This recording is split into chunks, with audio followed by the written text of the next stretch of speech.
Want to know the secret? I want to know every secret, He said.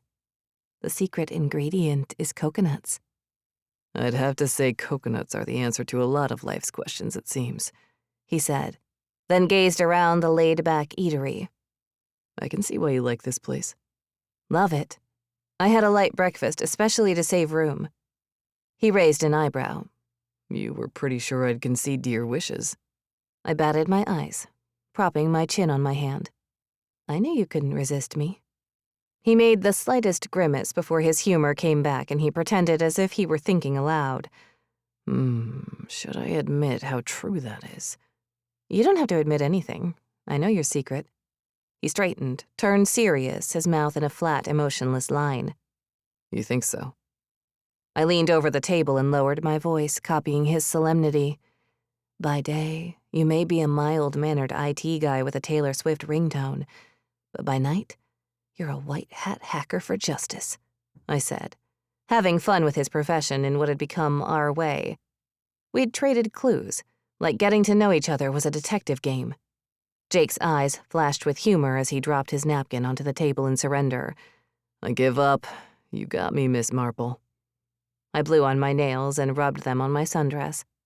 What about you? He challenged. Are your dive tours just a cover for your secret identity as an underwater treasure hunter? Finding stolen goods wasn't for the faint of heart. Hell, the best gigs with the biggest payoffs were the toughest ones, with the most twists and turns. Distractions like beautiful women were ultimately just that. Distractions. As I walked away from the club, heading back to my hotel, I weighed my options, but I stopped weighing them when I spotted a familiar silhouette up ahead of me. A blonde, with strong legs and a confident stride. Had she come from the nightclub? How had I missed spotting her? No idea, but I didn't want to miss her now.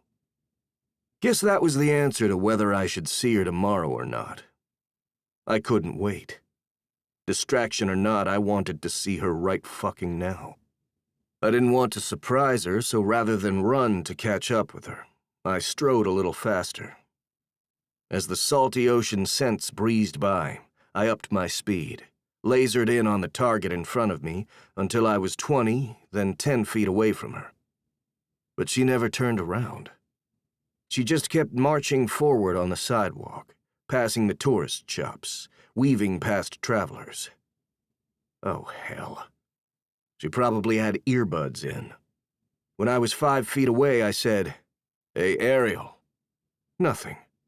I caught up to her, gently setting a hand on her bare arm. She jerked away, her eyes popping. Then she stumbled and I grabbed her arm immediately, steadying her. Her breath came fast. "What the hell?" She ripped out her earbuds. Now that she'd gained her footing, I let go of her and held up my hands in surrender. "I come in peace." "You scared the life out of me." I gave a forgive me smile. "I know. I'm sorry. I called out to you." "I was listening to a podcast," she said, a little defensively, her breath still coming quickly. "Anything good?" I asked, hoping to diffuse the moment. She narrowed her eyes but didn't answer. Instead, she roamed her eyes up and down my frame, like she was assessing my outfit. "What are you doing?" I quickly weighed the benefits and drawbacks of telling a reasonable lie. The fewer lies I told, the easier this thing with us would be. But I didn't want to let on why I was there. I was trying to decide if I wanted to go into the nightclub, but I'm not much of a dancer. There. That was true enough. And I hadn't admitted that I had been in there, scoping it out for a job. Her expression softened slightly. "Oh," she said. Then she glanced in the direction of the club, too, and down at her clothes. "Same here,"